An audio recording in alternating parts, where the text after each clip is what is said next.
Hey guys, welcome to a Brown Bag Gentleman, and yes, I'm sitting outdoors on my back deck, and this is my grill gazebo, and I just installed that TV. Let me show you how it really was super easy to do. Let me show you. So you come around the back of it, you'll see the, well, let me come around the other side, sorry. You will see the bracket I got off Amazon. The TV is a Fire TV I got off Amazon.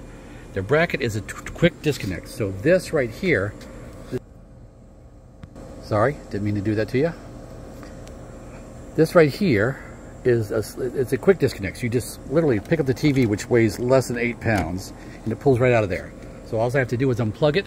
From the plug I put right up here, this is the outdoor extension, the green wire, the outdoor extension, which runs down along the side of the deck and plugs in next to the back door.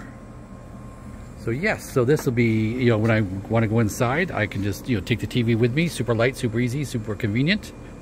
I don't have to worry about it staying out in the rain and the weather. And yes, this does pivot, and everything else. It, it goes in any way, which way I want it to. This is just the way I have it right now, and just thought you'd like to see. Hope you enjoyed. Go with God.